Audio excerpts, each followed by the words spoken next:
नमस्कार दोस्तों, श्री वेदांत एकेडमी में आप सभी का स्वागत है। 28 अप्रैल 2024 को आपको वर्ष 2024 की प्रारंभिक परीक्षा एग्जाम कैलेंडर में शेड्यूल्ड है और उसी को ध्यान में रखते हुए अभी जो नया सिलेबस आया है आपका, उस सिलेबस की जो 10वीं यूनिट है जिसका नाम है मध्य प्रदेश की जनजातियां, उस यूनिट को हम यहाँ से शुरू कर रहे हैं। और हमारा ये अथक प्रयास है कि आपको उसमें जो डिटेल्ड में क्वेश्चन पूछे जाएंगे उन क्वेश्चनों को आप सॉल्व कर पाएं। एक महत्वपूर्ण बात यह भी है कि जो आपका पुराना सिलेबस था वर्ष 2020 का, उस पुराने सिलेबस में आयोग दिए गए थे और अब आयोग की जगह हटाकर उन्होंने जनजातियां लिख दी हैं। इसका मतलब अगर आप निकालेंगे तो इनडायरेक्टली या फिर अप्रत्यक्ष रूप से इसका मतलब केवल इतना निकलेगा कि जनजातियों से जो क्वेश्चन पहले आपके 2-3 पूछे जाते थे, अब ऐसी संभावना है कि वो जनजातियों से क्वेश्चनों की संख्या आपकी बढ़ के लगभग 10 से 12 के आसपास या फिर इससे ज्यादा भी हो सकती है, होने को कम भी हो सकती है, लेकिन अलग से यूनिट है इसलिए हम उम्मीद कर रहे हैं कि जनजातियों से लगभग 10 क्वेश्चन तो आपके लिए आमतौर पर पूछे ही जाएंगे। इसलिए जैसी जिम्मेदारी आपकी आयोग के संदर्भ में थी कि आप आयोग डिटेल में पढ़ के जाते थे और आयोग से लगभग 7, 8, 9, 10, 14, 15 इस तरीके से क्वेश्चन पूछे जाते थे क्योंकि वो अलग यूनिट थी। उसी उम्मीद को आपको यहाँ पर भी रखना है कि अगर क्वेश्चन ज्यादा पूछे जाएंगे और क्वेश्चन अगर आपसे डीप में पूछे गए तो उन डीप में आप क्वेश्चनों को सॉल्व कर पाएंगे। इसी श्रृंखला में आज की क्लास में मध्य प्रदेश की जनजातियों में आज हम पहली जनजाति को लेकर डिस्कस करेंगे जो मध्य प्रदेश की सबसे महत्वपूर्ण जनजाति है और संभावना ऐसी भी है कि 1 या 2 क्वेश्चन जनजातियों के संदर्भ में आपसे यहां से भी पूछे जाएंगे। तो मध्य प्रदेश की जनजातियों में पहली जो जनजाति है वो है भील जनजाति। अब जनजातियों वाला जो टॉपिक है वो आपको क्लास में मिल जाएगा, उसकी जो प्रारंभिक शुरुआत है या फिर हमारे प्ले स्टोर वगैरह पे भी मिल जाएगा आपको।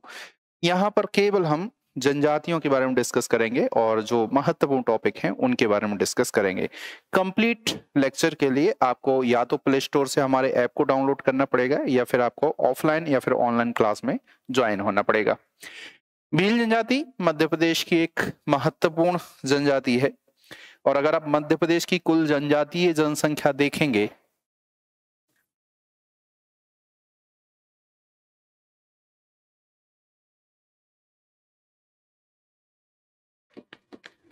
कुल जनजातीय जनसंख्या जो मध्य प्रदेश की है वो जनसंख्या लगभग अगर आप मोटे तौर पर देखेंगे तो लगभग 1.5 करोड़ के आसपास आपको मिलेगी। और इस 1.5 करोड़ जनसंख्या में से जो लगभग 59 लाख के आसपास जनसंख्या है वो भीलों की है। और इसका मतलब ये है कि लगभग 45 से 48% तक अगर आप देखेंगे तो भील जनजाति ही सभी जनजातियों में पाई जाती है। इसलिए आप ये कह सकते हैं कि भील जनजाति जो है वो मध्य प्रदेश की जनसंख्या के दृष्टिकोण से अगर आप देखेंगे तो मध्य प्रदेश की सबसे बड़ी जनजाति है, पहली बात तो ये। लेकिन अगर भारत की बात करेंगे तो भारत में भील सबसे बड़ी जनजाति के तौर पर नहीं मानी जाती। भारत की सबसे बड़ी जनजाति मानी जाती है गोंड। लेकिन अगर आप मध्य प्रदेश के दृष्टिकोण से बात करेंगे तो मध्य प्रदेश के दृष्टिकोण से गोंड मध्य प्रदेश की सबसे बड़ी जनजाति नहीं है, बल्कि मध्य प्रदेश की सबसे बड़ी जनजाति भील जनजाति है। तो पहला फैक्चुअल बात जो आपको मिलेगी या पहली जो विशेष जानकारी मिलेगी वो आपको ये मिलेगी। दूसरी विशेष बात आपको ये भी मिलेगी कि जो भील शब्द है वो एक संस्कृत भाषा के शब्द से बना हुआ है। संस्कृत भाषा का एक शब्द है जिसका नाम है भिल्ल। संस्कृत भाषा में एक दूसरा शब्द भी इसके लिए मिलता है और वो है बिल्ल। या तो आपको भिल्ल मिलेगा या फिर कहीं कहीं बिल्ल भी मिलता है। तीसरा शब्द संस्कृत भाषा में इसके लिए एक और मिलता है, उसका नाम है बिल्लूवर। तो संस्कृत भाषा में 3 शब्द मिलेंगे, भिल्ल, बिल्ल या फिर बिल्लूवर। और इनका जो नाम होता है वो होता है या इनका जो अर्थ होता है वो होता है तीर कमान या फिर धनुष बाण। इसका मतलब यह है कि भील शब्द की जो उत्पत्ति हुई है वो संस्कृत भाषा के भिल्ल, बिल्ल या फिर बिल्लूवर शब्द से हुई है जिसका अर्थ होता है तीर कमान। अर्थात ऐसे व्यक्ति जो तीर कमान को धारण करते हो उनको भील के नाम से जाना जाता है। तो इसमें कहा जाता है तीर कमान धारण करने वाले पुरुष।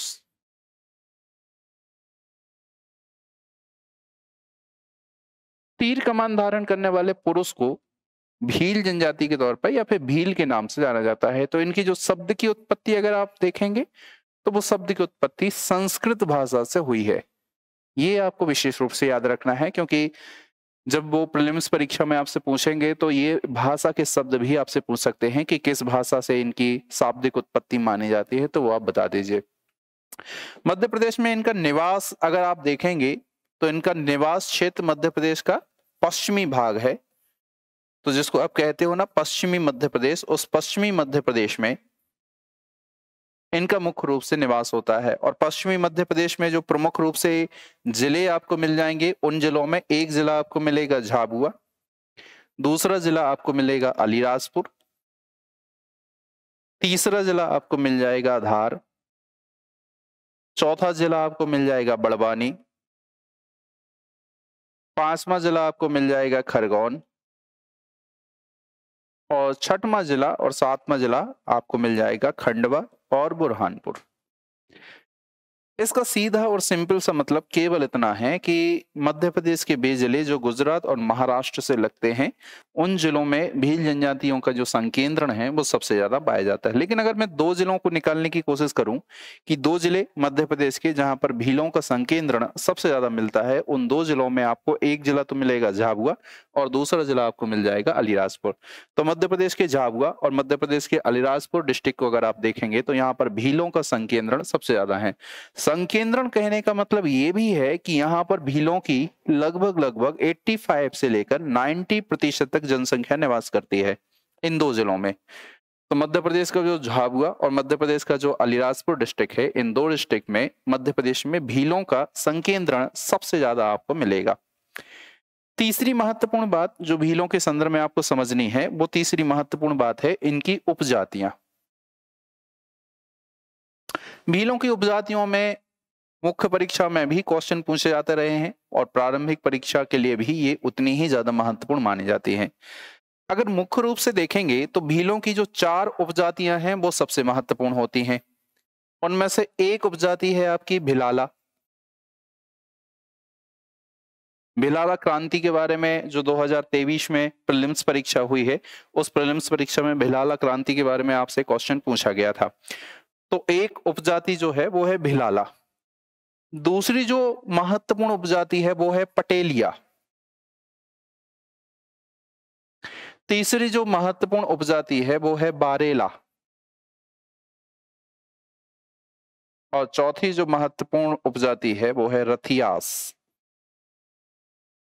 इसके अतिरिक्त एक और उपजाति आपको कहीं कहीं पर देखने को मिलती है, वो है बैगास। अब बैगास के बारे में सबसे ज्यादा कंफ्यूजन होता है, और कंफ्यूजन इस बात का भी होता है कि एक मध्य प्रदेश में जनजाति है जिसका नाम है बैगा। तो अगर आपसे प्रश्न कभी पूछा गया कि बैगास किसकी उपजाति है, तो इस बात को लेकर कंफ्यूजन में मत रहिएगा, डाउट क्लियर कर लीजिए कि बैगास जो है वो भील की उपजाति है, और बैगा जनजाति अलग है और बैगास उपजाति अलग है। तो बैगास का जो संबंध है वो भील के साथ माना जाता है।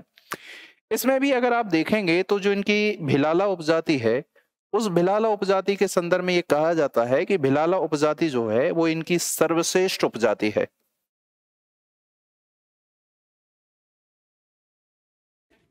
और सर्वश्रेष्ठ उपजाति इनको इसलिए कहा जाता है क्योंकि इनका संबंध, या फिर भिलाला उपजाति के जो लोग हैं या जनजाति के जो लोग हैं, वो अपने आप को योद्धा वर्ग से जोड़कर देखते हैं।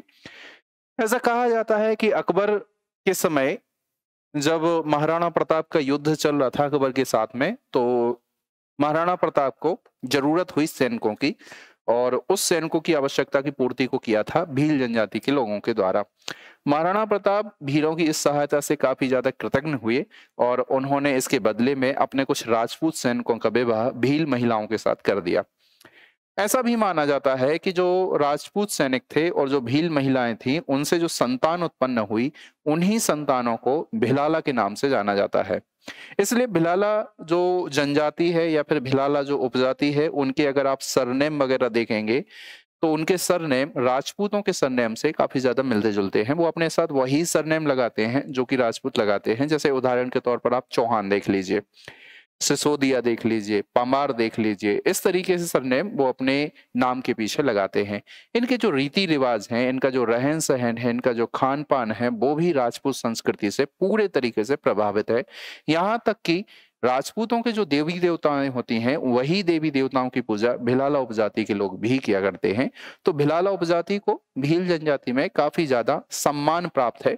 स्थानीय तौर पर अगर आप देखेंगे तो भिलाला उपजाति को स्थानीय तौर पर उजलिया भीलों के नाम से भी जाना जाता है।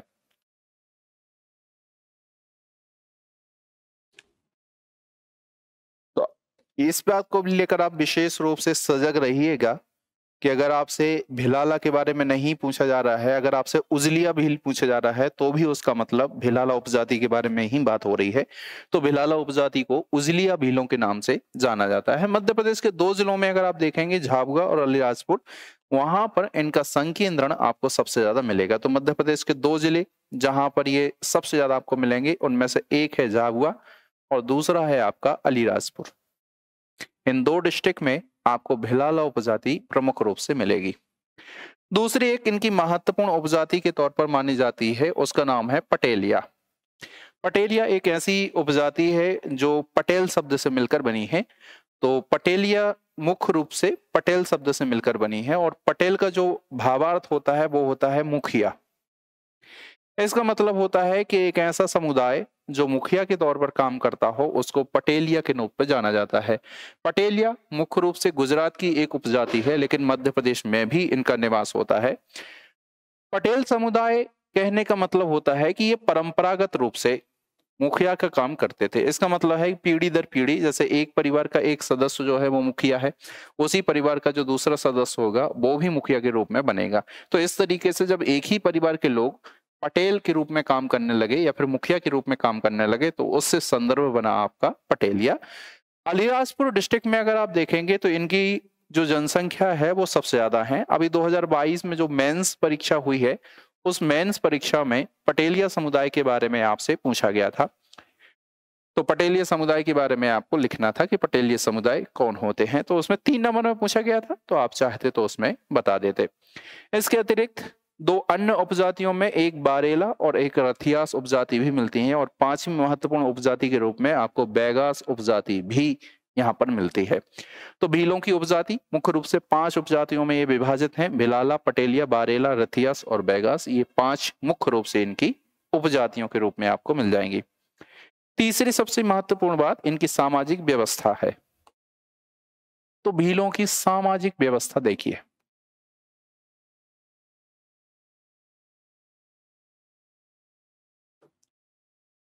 तो मुझे ऐसा लग रहा है कि सामाजिक व्यवस्था से आपके कुछ क्वेश्चन पूछे जाएंगे, क्योंकि यहाँ पर टर्मिनोलॉजी आपको कुछ विशेष तौर पर मिलेगी और उस टर्मिनोलॉजी से आपके लिए क्वेश्चन पूछे जाएंगे। सामाजिक व्यवस्था में 2-3 महत्वपूर्ण बातें हैं। सबसे पहले तो इनके निवास को देख लीजिए।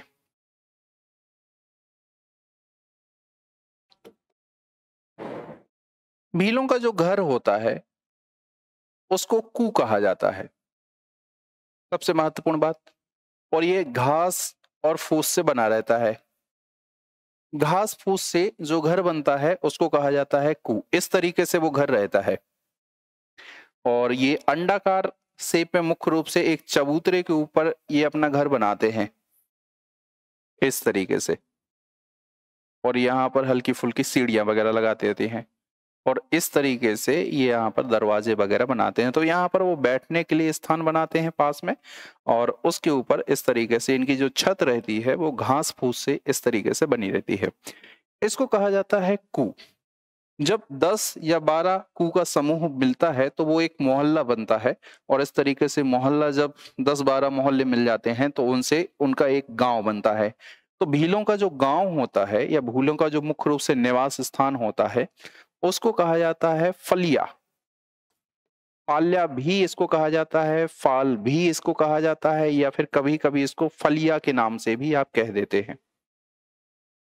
वैसे सबसे ज्यादा जो प्रचलित माना जाता है वो फाल या फाल्या को माना जाता है। तो फाल या फाल्या जो है इनका सबसे महत्वपूर्ण निवास स्थान माना जाता है। तो याद रखिए कि उनके घर के बारे में अगर पूछा जाए तो घर को कहा जाता है कु, और उनका जो निवास स्थान होता है जो लगभग 20 से 22 कु का जो समूह होता है उसको फाल या फिर फाल्या के नाम से जाना जाता है। 10 या 12 जो कु रहते हैं वो आपस में मिलकर उनके एक मोहल्ले के रूप में बनाते हैं, और जब इस तरीके से 6-7 मोहल्ले आपस में मिल जाते हैं तो उससे मिलकर बनता है फलिया या फिर फाल्या, पहली बात। दूसरी बात यह है कि इनकी जो समाज रहता है वो सामाजिक रूप से अगर आप देखेंगे तो पितृसत्तात्मक समाज है, और पितृसत्तात्मक समाज कहने का मतलब होता है जो पुरुष वर्ग है उसका वर्चस्व होता है इनके समाज में। घर का जो मुखिया होता है वो पुरुष वर्ग को ही माना जाता है। इसके अलावा अगर आप संपत्ति में अधिकार या उत्तराधिकार की बात करें तो उसमें भी अगर देखेंगे तो पुरुषों को या फिर पुत्र को विशेष रूप से अधिकार प्राप्त होते हैं। पुरुष जो रहते हैं उनको विशेष अधिकार प्राप्त होते हैं समाज में। इनके पहनावे में अगर आप देखेंगे तो सिर पे साफा वगैरह बांधते हैं, धोती वगैरह पहनते हैं और बंडी वगैरह पहनते हैं। साफा, धोती और बंडी इनके मुख्य रूप से पहनावे के रूप में आते हैं। कभी कभी गुदना भी ये गुदवाते हैं, लेकिन गुदना गुदवाने की जो परंपरा होती है वो महिलाओं में विशेष रूप से प्रचलित होती है। शौकिया तौर पर अगर आप देखेंगे तो भील पुरुष गुदना गुदवाते हैं, वैसे इनमें विशेष परंपरा नहीं होती है। ताड़ी का सेवन करना ये विशेष रूप से पसंद करते हैं। ताड़ी एक पेय पदार्थ होती है जिसका सेवन ये मुख्य रूप से करते हैं। भीलों की महिलाओं के बारे में अगर आप देखेंगे तो महिलाएं आमतौर पर गृहिणी का काम करती हैं, लेकिन कभी कभी ये भी पुरुषों के साथ काम बटाती हैं और कार्य करने के लिए बाहर जाती हैं। महिलाएं जो होती हैं वो श्रृंगार परक होती हैं, श्रृंगार करना इनको विशेष रूप से पसंद होता है। और भील महिलाओं के द्वारा जो श्रृंगार किया जाता है उसका नाम आप विशेष रूप से याद कर लीजिए, उसको कहा जाता है नख सिख श्रृंगार। ये क्वेश्चन आपसे हो सकता है पूछ लिया जाए कि किस जनजाति की महिलाओं के द्वारा नख सिख श्रृंगार किया जाता है, तो आप बता दीजिए कि भील समाज की महिलाओं के द्वारा नख सिख श्रृंगार किया जाता है। और नख सिख श्रृंगार कहने का मतलब होता है एक प्रकार का 16 श्रृंगार, 16 तरीकों से जो सजना संवरना होता है। और अगर आप सरल समझना चाहे सरल शब्दों में तो जिस तरीके से दुल्हन सजती है लगभग उसी तरीके से जो श्रृंगार होता है। तो विशेष अवसर पर भीलों के जब पारंपरिक त्योहार उत्सव वगैरह होते हैं तो उस पारंपरिक उत्सव त्योहार के अवसरों पर इनके द्वारा नख सिख श्रृंगार किया जाता है जो विशेष रूप से महत्वपूर्ण होता है। तो अगर कभी क्वेश्चन आपसे पूछा जाए तो आप बता दीजिए कि नख सिख श्रृंगार इनके द्वारा मुख्य रूप से किया जाता है। सामाजिक व्यवस्था में अगली महत्वपूर्ण अगर आप बात देखेंगे तो इनके धर्म को लेकर बात है।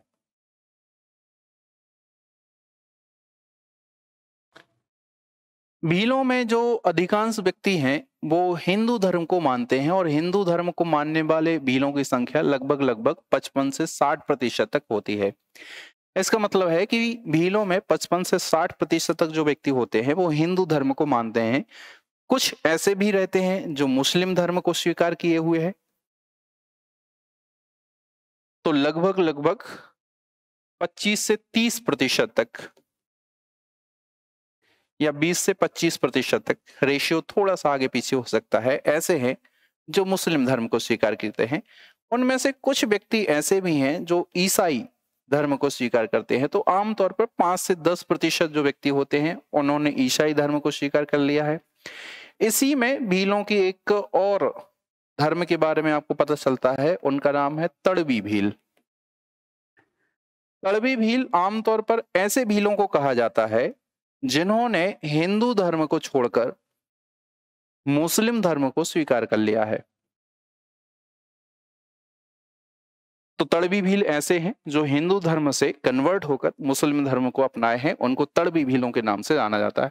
ऐसा कहा जाता है कि जब मध्यकालीन भारत में मुस्लिम आक्रमणकारी यहाँ पर आए तो उन्होंने जबरन बहुत सारे लोगों का धर्म परिवर्तित करवाया, और उस धर्म परिवर्तन या फिर उनके डर के कारण से बहुत सारे भील ऐसे थे जो हिंदू धर्म को छोड़कर मुस्लिम धर्म को स्वीकार कर लिए।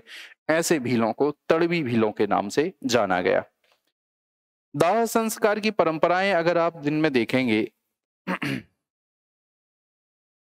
तो दाह संस्कार की परंपराएं लगभग लगभग वही होती हैं जो कि हिंदू धर्म की होती हैं। तो हिंदू धर्म के जो व्यक्ति होते हैं या फिर हिंदू धर्म को मानने वाले जो भील होते हैं, वो जब कोई व्यक्ति मर जाता है तो उसको मरने के बाद वहां पर जला दिया जाता है। मुस्लिम धर्म के जो व्यक्ति रहते हैं वो भील उनको दफनाते हैं। ठीक इसी तरीके से जो ईसाई धर्म को मानने वाले भील रहते हैं वो भी दफनाते हैं।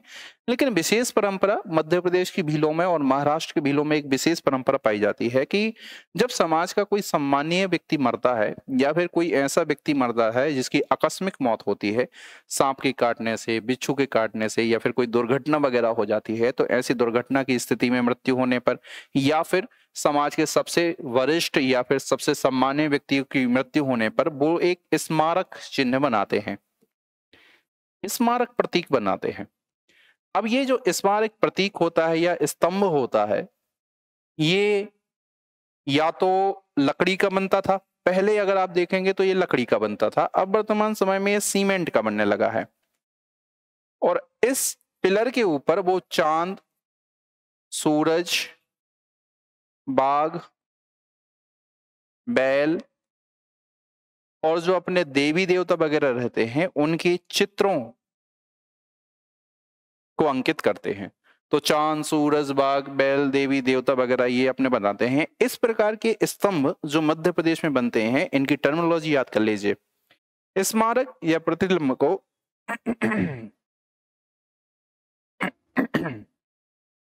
मध्य प्रदेश में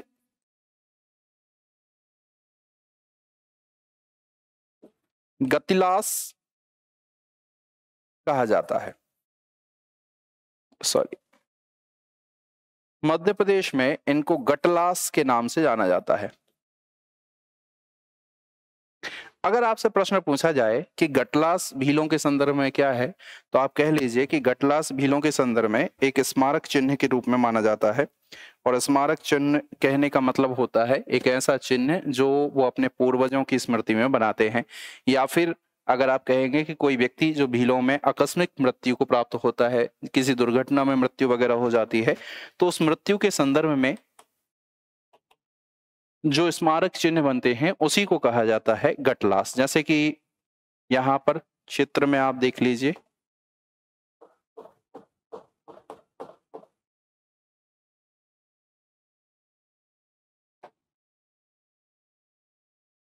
इमेज में आप देखेंगे तो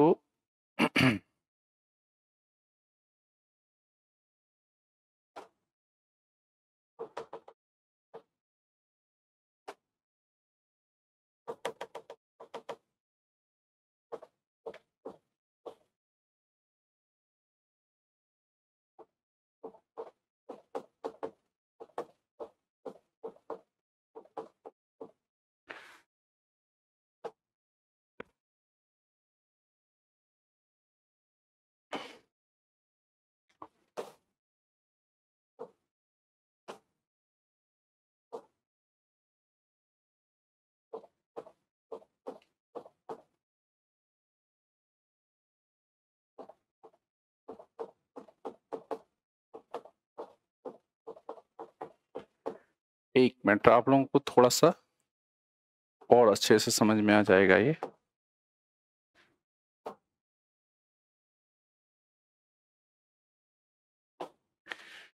ये देखिए इस तरीके से ये मेमोरियल प्लेन वगैरह बनाए जाते हैं जो वर्तमान समय में बनते हैं आपके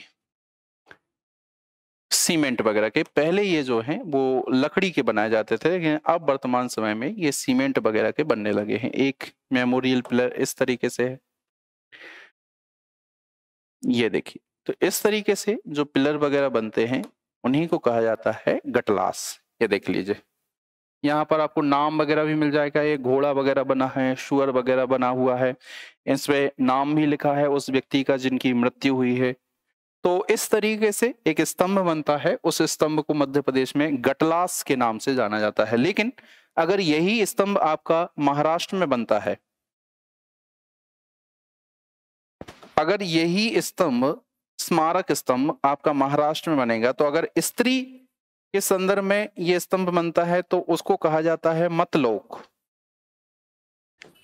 और अगर पुरुष के संदर्भ में वो बनता है तो उसको कहा जाता है चीरा। अब 3 वर्ड आपको विशेष तौर पर यहाँ पर मिलेंगे। एक वर्ड मिलेगा आपका गटलास, दूसरा वर्ड आपको मिलेगा मतलोक और तीसरा वर्ड आपको मिलेगा चीरा। तो गटलास मध्य प्रदेश में स्मारक स्तंभों को कहा जाता है, महाराष्ट्र में इन स्मारक स्तंभों को मतलोक कहा जाता है और मतलोक कहने का मतलब है स्त्री का स्मारक स्तंभ और चीरा कहने का मतलब होता है पुरुष स्मारक स्तंभ। तो एक बार और आप इस स्मारक स्तंभ को देख लीजिए तो आपको थोड़ी सी और जानकारी अच्छे से मिल जाएगी। ठीक है, तो इसको कहा जाता है गटलास। और अगर आप देखना चाहें तो स्मारक स्तंभ इसमें और ज्यादा मिल जाएंगे, तो आप सर्च वहां पर कर लेना memory pillar in Bhils Alirajpur वगैरह में, तो वो आपको विशेष तौर पर मिल जाएंगे। ये देखिए इस तरीके से एक पत्थर का स्मारक स्टोन आपको मिल जाएगा। ठीक है, अब ये जो स्मारक चिन्ह है ये केवल भीलों में नहीं पाया जाता है, तो आपसे प्रश्न ये भी पूछा जा सकता है कि किन किन जनजातियों में ये स्मारक स्तंभ बनाने की परंपरा होती है। तो जब हम आगे जनजातियों के बारे में डिस्कस करेंगे तो आगे की जनजातियों में भी इसी प्रकार के स्मारक स्तंभों के बारे में हम पढ़ेंगे।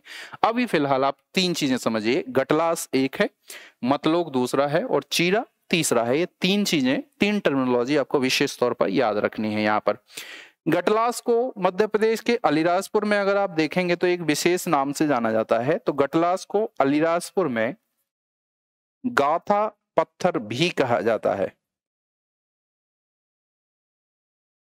तो या तो गटलास के बारे में आपसे पूछा जाएगा या फिर गटलास अगर नहीं लिखा है था तो गटलास की जगह पे आपको गाथा पत्थर भी लिखा हुआ मिलेगा। तो 2 में से वो कुछ भी देख सकते हैं, या तो गाथा पत्थर वो आपसे कह सकते हैं या फिर गटलास के बारे में भी आपसे कह सकते हैं। तो गटलास स्मारक स्तंभ और गाथा पत्थर भी स्मारक स्तंभ। इस बात में मैं जोर इसलिए दे रहा हूं क्योंकि टर्मिनोलॉजी आपके लिए विशेष तौर पर पूछी जाएगी। मध्य प्रदेश में चाहे स्त्री का स्मारक स्तंभ बने या फिर पुरुष का स्मारक स्तंभ बने, उनको गटलास या फिर गाथा स्तंभ ही कहा जाता है। लेकिन महाराष्ट्र में अगर स्त्री का स्मारक चिन्ह बनता है तो उसको मतलोक कहा जाता है, पुरुष का जो बनता है उसको चीरा के नाम से जाना जाता है। ये मध्य प्रदेश में हिंदुओं की सामाजिक व्यवस्था के अंतर्गत भीलों की सामाजिक व्यवस्था की एक प्रमुख बातें हैं। विवाह की पद्धतियां भीलों में जो होती हैं वो कौन कौन सी होती हैं?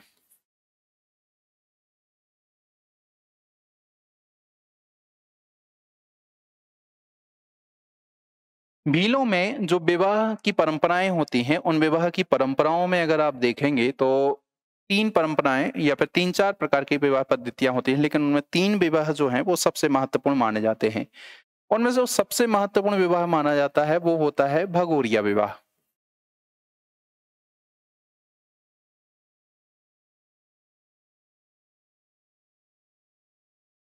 भगोरिया विवाह कहने का मतलब होता है जो भगोरिया उनका उत्सव होता है या भगोरिया प्रणय पर्व होता है होली के पहले 7 दिन तक चलने वाला।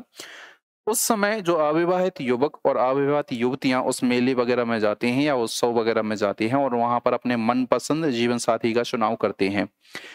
कहीं कहीं पर पान खिलाने की परंपरा है, कहीं कहीं पर गालों पे गुलाल लगाने की परंपरा है। तो अगर लड़के ने जिस भी लड़की को पसंद किया है उसको पान खिला दिया, बदले में उस लड़की ने भी उस पान को खा लिया है और बदले में उस लड़के को भी पान खिला दिया है, तो फिर दोनों विवाह के लिए साझी हो जाते हैं और भाग के उस मेले से वो ऐसी जगह जाकर छुपते हैं या फिर रुकते हैं, ठहरते हैं जहां पर घर वालों को पता रहेगा कि ये लोग मेले से भागकर यहाँ पर गए होंगे। शाम के समय जब वो घर नहीं लौटते तो वहां पर लोग जाते हैं, अपने अपने घर वाले जाते हैं और वहां पर उन दोनों लड़के और लड़कियों को ले आते हैं और आपस में शादी करा देते हैं। इस प्रकार की जो परंपरा होती है उसको भगोरिया विवाह के नाम से जाना जाता है। भीलों में जो सर्वाधिक मान्य प्रचलन होता है वो भगोरिया विवाह का ही होता है। विवाह पद्धतियों में दूसरी जो विवाह पद्धति होती है उसको कहा जाता है गोल गधेड़ो। गोल गधेड़ो विवाह एक प्रकार का परीक्षा विवाह होता है। ये इस बार पीएससी मेंस में भी आपसे पूछा गया है। परीक्षा विवाह कहने का मतलब है अगर आपने स्वयंवर वगैरह पढ़ा होगा ना तो उस स्वयंवर वगैरह में इस प्रकार की विवाह पद्धतियों के बारे में लिखा होगा। तो स्वयंवर वगैरह आपने देखा ही होगा, और उस स्वयंवर में होता आमतौर पर ऐसा रहता है कि एक कोई रानी रहती है या फिर राजकुमारी रहती है, उससे शादी करने के लिए बहुत सारे राजकुमार रहते हैं। वो अपने कौशल को वहां पर दिखाते हैं, स्किल को दिखाते हैं, और जो सबसे ज्यादा स्किलफुल रहता है उसका विवाह उस राजकुमारी से कर दिया जाता है। ठीक इसी तरीके से गोल गधेड़ो विवाह के अंतर्गत क्या होता है कि एक लड़की जो रहती है वो चुनाव नहीं कर पाती कि उसके लिए सबसे अच्छा वर कौन सा है। तो जो 6-7 लड़के रहते हैं उनके बीच में आपस में एक प्रतिस्पर्धा होती है, और उस प्रतिस्पर्धा में जो भी लड़का जीतता है उसकी शादी उस लड़की से कर दी जाती है। तो आमतौर पर गोल गधेड़ो विवाह में होता ये है कि गांव के बीचों बीच में एक लंबा जो पेड़ रहता है, अगर पेड़ नहीं है तो एक पिलर लकड़ी का वहां पर या फिर लोहे का या फिर पत्थर का वहां पर लगाया जाता है, और इस पिलर के ऊपर नारियल और गुड़ बांध दिया जाता है। तो अब जो 6-7 लड़के रहते हैं उन लड़कों को दौड़ के आना पड़ता है, इस पिलर के ऊपर चढ़ना पड़ता है, और जो सबसे पहले नारियल और गुड़ खा लेता है उसकी शादी उस लड़की से हो जाती है। लेकिन ये करना इतना आसान होता नहीं है, क्योंकि इस पिलर के चारों तरफ एक लड़कियों का घेरा रहता है जिनके हाथों में डंडा वगैरह भी रहता है, और उनसे कहा जाता है कि आपको उस लड़के को इस पिलर के ऊपर चढ़ने से रोकना है। उनको पूरी आजादी रहती है कि वो जहां डंडा मारना चाहे वहां डंडा मार सकते हैं। वो तो सिर पे अगर डंडा मार दिया तो फिर होश पाकथा हो जाएंगे और वो चढ़ ही नहीं पाएगा। लेकिन फिर भी बच बच के जो भी इसके ऊपर चढ़ जाता है। और दूसरी बात यह है कि स्तंभ एकदम से खुरदरा नहीं होता, चिकना होता है। चिकनाई वाले पदार्थ इस स्तंभ के ऊपर लगाए जाते हैं जिसके कारण से कोई व्यक्ति ऊपर चढ़ ना पाए। लेकिन इन सब चीजों में बच के जो व्यक्ति नारियल और गुड़ वगैरह खा लेता है उसकी शादी उस लड़की से हो जाती है जिसके लिए ये विवाह आयोजित किया जा रहा था। तीसरा जो विवाह की पद्धतियां यहाँ पर आपको देखने को मिलती हैं वो अपहरण विवाह होता है। और अपहरण विवाह कहने का मतलब है एक प्रकार का जबरन विवाह माना जाता है। वर्तमान समय में कानूनी तौर पर इसको मान्यता तो नहीं प्राप्त है, लेकिन भीलों में आमतौर पर यह सांकेतिक महत्व रखता है। इसमें होता यह है कि अगर कोई लड़का किसी लड़की से शादी करना चाहता है लेकिन वो लड़की उस लड़के से शादी नहीं करना चाहती, तो लड़के के द्वारा उस लड़की का अपहरण कर लिया जाता है, और अपहरण करने के बाद में उस लड़की की समाज में बदनामी हो जाती है, गांव में बदनामी हो जाती है, जिसके कारण से कोई दूसरा लड़का उससे विवाह करने के लिए तैयार नहीं रहता। मजबूरन उस लड़की की शादी उसकी इच्छा के विरुद्ध उस लड़के से करनी पड़ जाती है जो लड़का उसको भागा कर ले गया था या फिर जिसने उसका अपहरण किया था। बदले में गांव में रिस्पेक्ट बनाने के लिए लड़की के पिता को एक विशेष प्रकार का मूल्य दिया जाता है जिसको बधू मूल्य के नाम से जाना जाता है। तो जो लड़का या फिर लड़के का पिता रहता है या फिर उसका परिवार रहता है वो उस लड़की के बदले में विशेष मूल्य चुकाता है जिसको बधू मूल्य कहा जाता है। तो अगर आपसे पूछा जाए कि क्या भीलों में बधू मूल्य का प्रचलन है तो आप बता दीजिए कि हाँ है। बधू मूल्य का प्रचलन भीलों में मुख्य रूप से पाया जाता है, ये है बधू मूल्य का प्रचलन उसमें पाया जाता है। इसके अलावा अगर आप देखेंगे तो दूसरे विवाह भी भीलों में पाए जाते हैं, लेकिन वो विवाह ऐसे हैं जो बाकी जनजातियों में कॉमन रूप से मिलते हैं। ये 3 विवाह ऐसे रहते हैं जो मुख्य रूप से या विशेष तौर पर केवल और केवल भील समुदाय में ही आपको मिलेंगे, दूसरे समुदाय में आमतौर पर नहीं मिलते ये। जैसे कि एक अगर आप देखेंगे तो नात्रा विवाह भी होता है। नात्रा विवाह को विधवा पुनर्विवाह के नाम से भी आप जानते हैं। इसको विधवा पुनर्विवाह भी कहा जाता है। इसका मतलब ये होता है कि अगर किसी लड़के की मृत्यु हो गई है या फिर किसी व्यक्ति की मृत्यु हो गई है तो उसकी मृत्यु के बाद उस महिला को ये अधिकार रहता है कि वो अपने देवर से शादी कर ले। तो देवर से शादी करने का जो अधिकार होता है उसी को कहा जाता है नात्रा विवाह। इसके अतिरिक्त हठ विवाह भी होता है। और हठ विवाह में अगर कोई लड़की किसी लड़के से शादी करना चाहे लेकिन लड़के के घर वाले तैयार नहीं है उस लड़की को अपनी बहू बनाने के लिए या फिर उस अपनी पत्नी बनाने के लिए, तो वो लड़की उस लड़के के घर के सामने जिद करके बैठ जाती है कि वो उसी से ही शादी करेगी।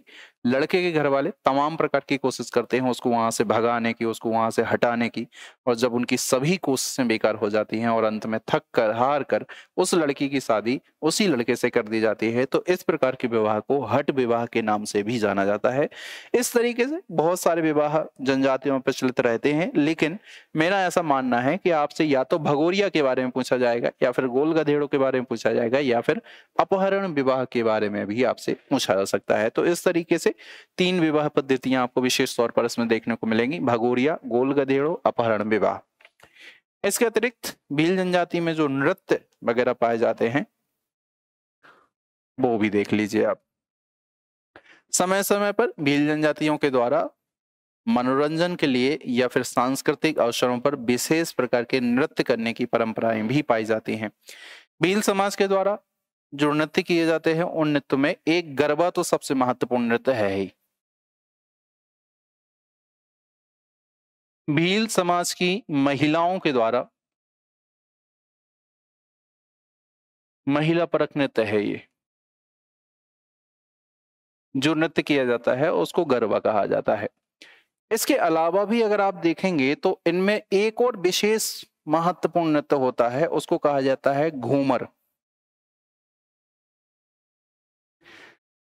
घूमर नृत्य जो है वो भील समाज की महिलाओं के द्वारा या विशेष तौर पर जो अविवाहित महिलाएं होती हैं या फिर अविवाहित युवतियां होती हैं, यूं कहा जाना चाहिए कि जो अवयस्क युवतियां रहती हैं उन अवयस्क युवतियों के द्वारा इस नृत्य को किया जाता है।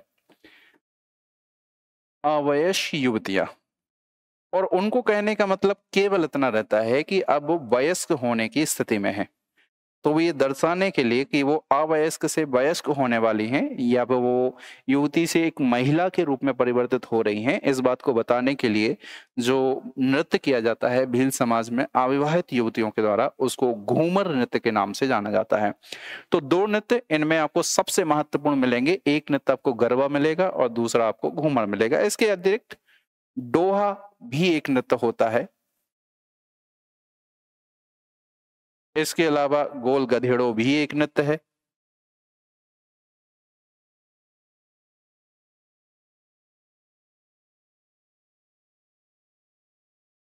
चलावनी भी एक नृत्य है और गल भी एक नृत्य की परंपरा है।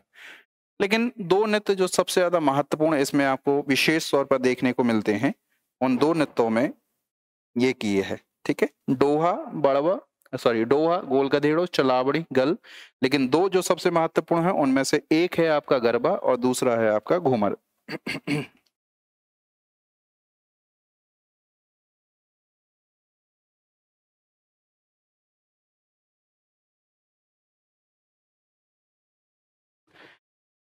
नृत्य के अलावा कुछ सांस्कृतिक उत्सव वगैरह भी ये मनाते हैं, तो भीलों के सांस्कृतिक उत्सव देख लीजिए।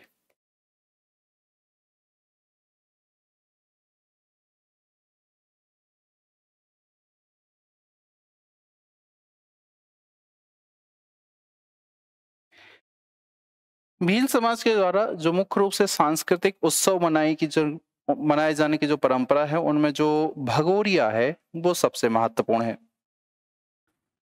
भगोरिया जो उत्सव होता है वो एक प्रणय पर्व माना जाता है। प्रणय पर्व कहने का मतलब होता है कि जो अविवाहित युवक और अविवाहित युवतियां रहती हैं उनका विशेष रूप से ये पर्व माना जाता है। इसमें अविवाहित युवक और अविवाहित युवतियों का विशेष रूप से महत्व रहता है, वो अपने मनपसंद जीवन साथी की इसमें तलाश करती हैं।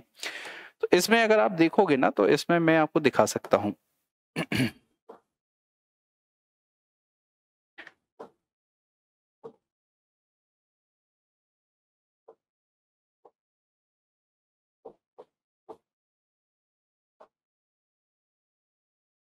जो इस तरीके से रहते हैं, जैसे कि ये देखिए, ये चित्र आपको देखकर थोड़ा सा समझ में आ जाएगा। ये तो छोटा सा चित्र है।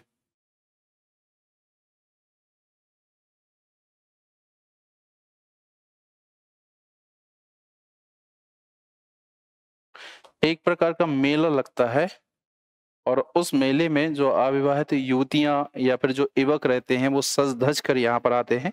और सज धज कर आने के बाद जैसे कि ये चित्र अगर देखेंगे तो इसमें ये लड़के हैं जो इस तरीके से सज धज कर आते हैं। इनके हाथों में अगर आप देखेंगे तो ये धनुष बाण वगैरह रहते हैं जो उनकी पहचान वगैरह होती है।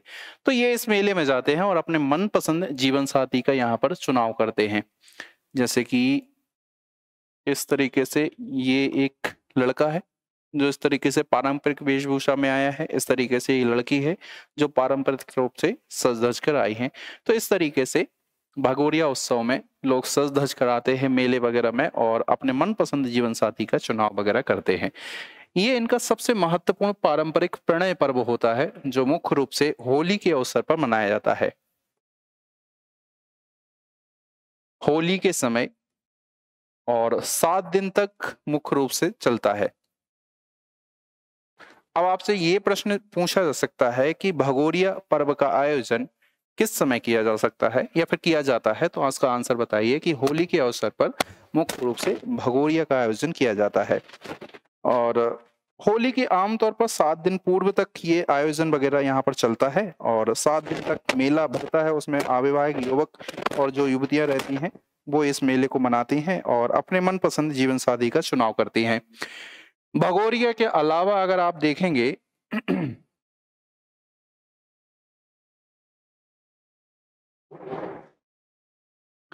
तो एक इसमें है नवई,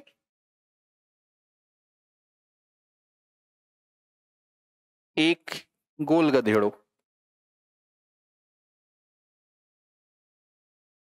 ये भी उनके नए पर्व के तौर पर विशेष तौर पर त्योहार वगैरह होते हैं। तो भगोरिया, नवई और गोल गधेड़ो जो हैं उनके पारंपरिक त्योहार के तौर पर माने जाते हैं।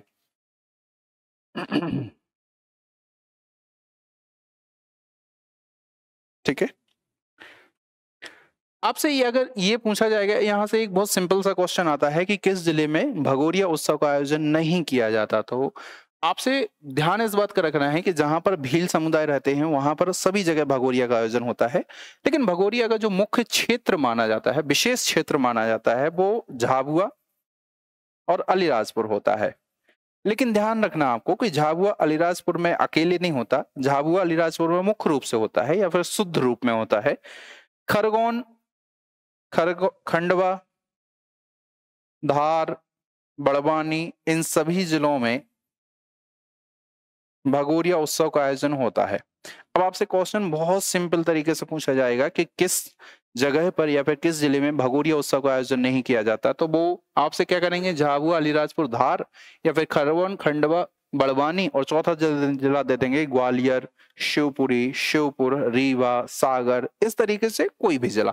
तो पश्चिमी जिलों के अलावा चौथा वो कोई ऐसा बिल्कुल आसान सा विकल्प आपको देंगे जो आप आसानी के साथ ढूंढ सको या फिर पहचान सको। बस आपको ये याद रखना है कि भीलों का सबसे महत्वपूर्ण त्योहार सांस्कृतिक उत्सव भगोरिया माना जाता है, जो उनका प्रणय पर्व है। होली के समय 7 दिनों तक मनाया जाता है। नवई, गोल गधेड़ो और एक और है चलावणी, वो 4 प्रमुख माने जाते हैं। बाकी सब तो ठीक है, लेकिन आपको जो ध्यान रखना है वो केवल इन 2 के बारे में रखना है। एक तो भगोरिया के बारे में याद रखना है, दूसरा गोल गधेड़ो। तो भगोरिया और गोल गधेड़ो भीलों के विवाह के प्रकार भी हैं, ये भीलों के नृत्य के प्रकार भी हैं और यही उनके सांस्कृतिक उत्सव या फिर पर्व के त्योहार भी माने जाते हैं। तो 2 चीजें भीलों में आपको विशेष तौर पर याद करनी है। एक याद करना है आपको भगोरिया और दूसरा याद करना है आपको गोल गधेड़ो। अंतिम बात के रूप में अगर आप इनके देवी देवताओं के बारे में भी देखेंगे तो वो भी देख लीजिए। देवी देवता, देवी देवताओं में अगर आप देखेंगे तो सबसे महत्वपूर्ण जो इनके देवी देवता होते हैं उनमें सबसे महत्वपूर्ण माने जाते हैं राजपंथा देव। राजपंथा देव इनके सबसे महत्वपूर्ण देवता होते हैं। इसके अलावा भीलट देव जो होते हैं,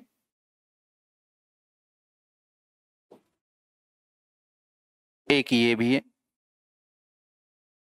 तीसरे जो व्याघ्र देव हैं या फिर बाघ देव हैं, ये भी महत्वपूर्ण देवता है। बूढ़ी माई, ये भी महत्वपूर्ण देवता है। लेकिन अगर 2 देवताओं के बारे में विशेष तौर पर कही जाए तो भीलों के सबसे महत्वपूर्ण देवता राजपंथा देव। उसके अलावा अगर आप देखेंगे तो भीलट देव को भी अपना पूजनीय मानते हैं। भेलाला समुदाय में विशेष तौर पर आपको ध्यान रखना है कि इनके जो देवी देवता वगैरह हैं वो वही हैं जो आमतौर पर राजपूतों के देवी देवता माने जाते हैं, क्योंकि वो राजस्थानी संस्कृति को या राजपूताना संस्कृति को फॉलो करते हैं। अंतिम बात जो भीलों के संदर्भ में आपको याद रखनी है वो है चित्रकला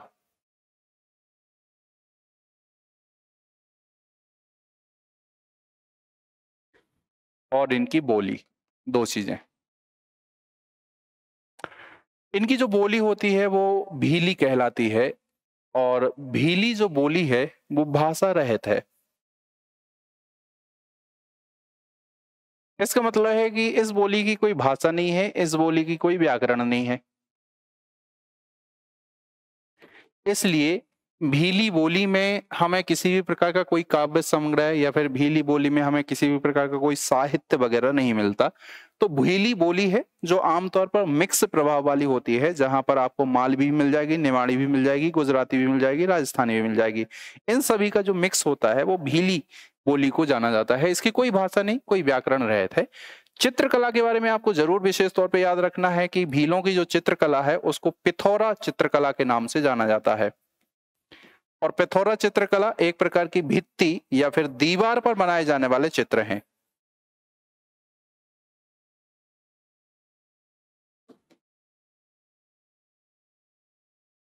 इन चित्रों में अगर आप देखेंगे तो घोड़ा, हाथी, ऊंट,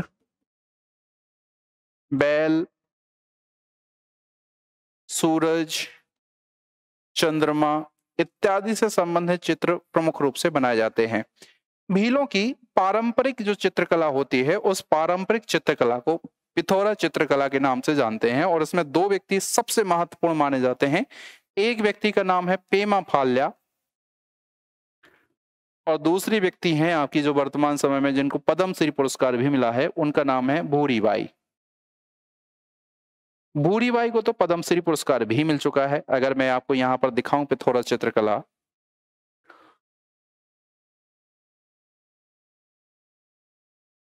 तो वो चित्र आप देख लीजिए।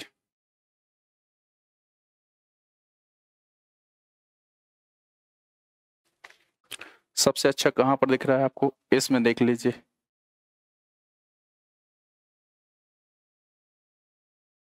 ₹1500 की पेंटिंग है। अगर आप खरीदने के लिए देख रहे हो, ₹1500 की पेंटिंग है ये इस तरीके से है।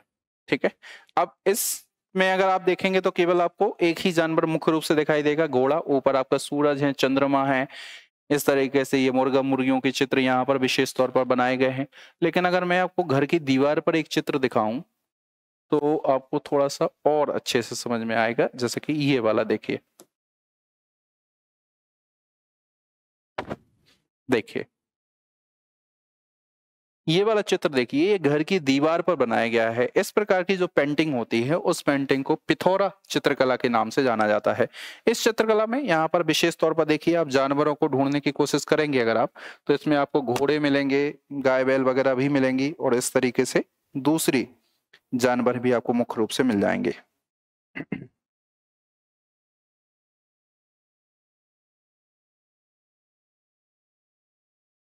ठीक है, ये घोड़े वगैरह बने हुए हैं, ये ऊंट वगैरह बने हुए हैं, ये बाघ वगैरह बने हुए हैं, हाथी वगैरह बने हुए हैं। तो इस प्रकार की जो पेंटिंग आपको दिखाई दे रही है, इस पेंटिंग को कहा जाता है पिथौरा चित्रकला। इस पिथौरा चित्रकला को बनाने में माहिर मानी जाती हैं वो भूरीबाई मानी जाती हैं और उनको हाल में ही पद्मश्री पुरस्कार भी प्राप्त हो चुका है।